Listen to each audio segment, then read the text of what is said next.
আসসালামু আলাইকুম, সবাইকে স্বাগতম। প্রিয় শিক্ষার্থী বন্ধুরা, আজকে আমি হিসাব বিজ্ঞান দ্বিতীয় পত্রের আর্থিক বিবরণী বা অনুপাত বিশ্লেষণ সংক্রান্ত যশোর বোর্ড 2022 সালে যে সৃজনশীল প্রশ্নটি এসেছিল ওই প্রশ্নটির সঠিক সমাধানের চেষ্টা করব।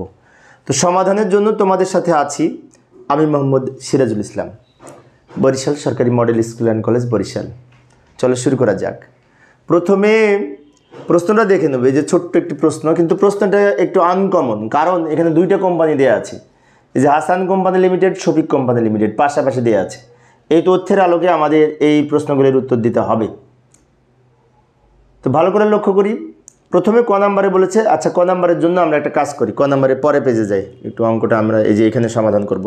উদ্দীপকটা নিয়ে এসে রাখলাম, এটা দেখে দেখে ক নাম্বারের সমাধান করব। নগদ বিক্রয়ের সূত্র হচ্ছে এই, আমরা যে এখানে কি তথ্য আছে তার উপর ভিত্তি করে নগদ বিক্রয় নির্ণয় করতে হবে। ঘটনা হচ্ছে এখানে বিক্রয় দেওয়া আছে মোট হাসানের 12 লাখ, শফিকের 4 লাখ, আর ব্র্যাকেটে লেখা আছে ধারে 30%।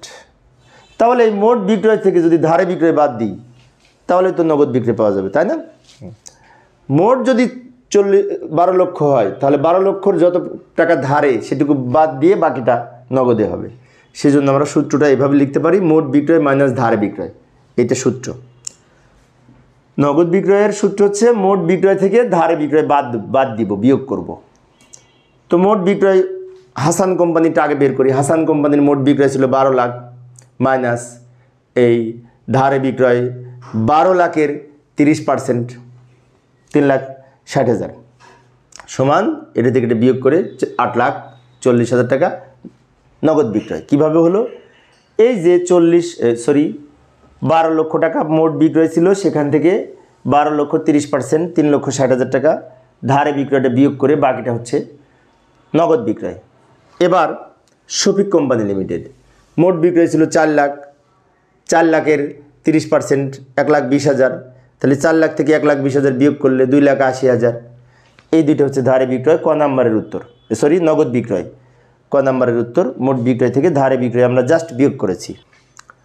এইভাবে আমরা নগদ বিক্রয় নির্ণয় করতে পারি। এটা আরেকভাবে করা যায়, সেটি হচ্ছে 30% যদি ধারে হয়, বাকি 70% নগদে। তো তাহলে সরাসরি এটা যদি 70% হিসাব করি, এটা যদি 70% হিসাব করি, তাও কিন্তু উত্তর এটাই হবে। ওভাবেও করা যায়। আচ্ছা, এবার খ নাম্বারে দেখি কি বলেছিল। খ নাম্বারে বলেছে মোট মুনাফার অনুপাত। এই যে উদ্দীপকটা আমি নিয়ে এসে রাখলাম উপরে, ওটা দেখে দেখে করব। মোট মুনাফার অনুপাতের সূত্র হচ্ছে উপরে মোট মুনাফা, নিচে বিক্রয় গুণ 100। উপরে মোট মুনাফা, নিচে নেট বিক্রয় গুণ 100। নেট বিক্রয় বলতে বোঝায় এই বিক্রয়টা, টোটাল বিক্রয়টা। তাহলে হাসান কোম্পানিটা আগে করব, তারপরে নিচে শফিক কোম্পানি, পরপর দুইটা উপর নিচে আমরা সমাধান করব। হাসান কোম্পানির এই যে এখানে দেওয়া আছে, কিন্তু উপরে বিক্রয় 12 লাখ, বিক্রিত পণ্যের ব্যয় 9,50,000, 12 লাখ থেকে 9,50,000 বিয়োগ করে 2.5 লক্ষ টাকা মোট মুনাফা। তাহলে এই 2.5 লক্ষ টাকা মোট মুনাফার পরিবর্তে আমরা লিখব এখানে মোট মুনাফা, আমরা লিখব এই 2.5 লক্ষ টাকা মোট মুনাফা যেটি দেয়া আছে হাসান কোম্পানির ঘরে, আর বিক্রয়ের পরিমাণ এই 12 লাখ। অর্থাৎ এর মধ্যে কিন্তু সব দেয়া আছে, ভালো করে লক্ষ্য করি। এই যে উপরে বিক্রয় আছে ওইটা নিচে লিখব, আর মোট মুনাফা এটা উপরে লিখব। এখন অনেক শিক্ষার্থীর মনে হতে পারে এখানে তো নিট বিক্রয় বলেছে, নিট বিক্রয় যদি বিক্রয় ফেরত বিক্রয় বাট্টা না থাকে তাহলে যাহার মোট বিক্রয় তাহাই নিট বিক্রয়, খেয়াল রাখতে হবে। এখন আমরা এটাকে 100 দিয়ে আবার গুণ করব। তো 100 দিয়ে যদি গুণ করি, এটাকে এটা দিয়ে ভাগ করে এটা দিয়ে গুণ করলে আমরা পাবো 20.83%, এটা পাবো। 100 দিয়ে গুণ করলে উত্তরে পার্সেন্টেজ লিখতে হয়, এগুলো তো আমরা জানি। এবার শফিক কোম্পানি লিমিটেড ওই সেম হবে। এই যে মোট মুনাফা কত, সূত্রটা একবারে লিখেছি, আর বারবার লেখার দরকার নেই। 75,000 টাকা মোট মুনাফা, বিক্রয় 4 লাখ, 75,000 থেকে 4 লাখ দিয়ে ভাগ করে 100 দিয়ে গুণ সমান এই আমাদের 18.75। এটা হচ্ছে আমাদের মোট মুনাফার হার বিক্রয়ের উপর। তো খ নাম্বারে আরেকটা অনুপাত ছিল নিট মুনাফার অনুপাত। নিট মুনাফা অনুপাতের সূত্র হচ্ছে উপরে নিট মুনাফা, নিচে বিক্রয় গুণ 100।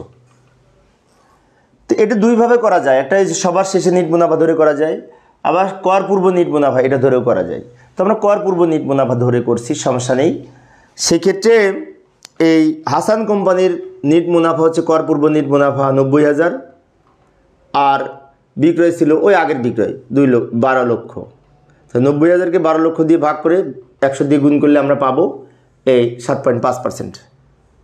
আবার শফিক কোম্পানির মুনাফা হচ্ছে এই 25,000 আর বিক্রয় কত 4 লাখ গুণ 100 সমান 6.25%। তবে এখানে নিট মুনাফা দুই ধরনের দেওয়া আছে, একটি হচ্ছে কর বাদ আর একটা কর পূর্ব। আমরা কর পূর্ব ধরে করেছি। এইভাবে আমরা এই নিট মুনাফার অনুপাত মোট মুনাফার অনুপাত নির্ণয় করতে পারি। এখন গ নম্বরে বলেছিল কোন কোম্পানি ভালো, মানে কোন কোম্পানি লাভজনক। এখানে নিট মুনাফার লক্ষ্যগুলো দেখতে পাই হাসান কোম্পানির 7.5% আর এই শফিক কোম্পানির 6.25%। তো এটা বড় না? হ্যাঁ এটা বড়। আবার মোট মুনাফা বড় ছিল, হাসান কোম্পানি ভালো। এখন মুখে বললে তো হবে না, একটু প্রমাণ করে দেখিয়ে দিতে হবে, যেহেতু 4 মার্কসের উত্তর। সেই জন্য ঘ নাম্বারটা আমরা এইভাবে লিখব। উত্তর গ মন্তব্য। উদ্দীপকের আলোকে মোট মুনাফা ও নিট মুনাফার অনুপাতের ভিত্তিতে খ হতে তথ্যসমূহ নিম্নরূপ। খ হতে প্রাপ্ত তথ্যসমূহ নিম্নরূপ। কার কত মোট মুনাফার অনুপাত, কার কত নিট মুনাফার অনুপাত আমরা ছকের মাধ্যমে সাজিয়ে লিখে লাস্টে আবার মন্তব্য করব এই কোম্পানি ভালো। যাই এইভাবে করতে পারি। দ্রুত লিখলাম সময় সেভ করার জন্য। মোট মুনাফার অনুপাত হাসান কোম্পানির 20.83%, শফিক কোম্পানির 18.75%। নিট মুনাফার অনুপাত হাসান কোম্পানির 7.5%, শফিক কোম্পানির 6.25%। তাহলে মোট মুনাফা নিট মুনাফা সব ক্ষেত্রে কিন্তু হাসান কোম্পানি ভালো, তাহলে হাসান কোম্পানি অধিক লাভজনক। ওই কথাটা লাস্টে লিখে দিব। উপরোক্ত তথ্য অনুযায়ী হাসান কোম্পানি বেশি লাভজনক, কারণ হাসান কোম্পানির মোট মুনাফা ও নিট মুনাফার হার শফিক কোম্পানির মুনাফা অপেক্ষা বেশি। এইভাবে সুন্দর করে লিখে দিব, তাহলে 4 মার্কস পাবো। অনেক শিক্ষার্থী উপরের লাইনটা লিখে রাখবে অথবা নিচের লাইনটা শুধু লিখে রাখবে, এতে 4 মার্কস দিবে না কিন্তু। সেজন্য আমরা বিস্তারিত একটু ছক আকারে উপস্থাপন করব। তো প্রিয় শিক্ষার্থী বন্ধুরা, এই ছিল আমার আজকের আলোচনার বিষয়। আমি একটা করে বোর্ড সমাধান করার চেষ্টা করি। তো পরের ক্লাসে কোন বোর্ড করবো একটু দেখে যাই। কুমিল্লা বোর্ড 2022-এর সমাধান করার চেষ্টা করব পরের ক্লাসে। দেখার আমন্ত্রণ রইল। খোদা হাফেজ।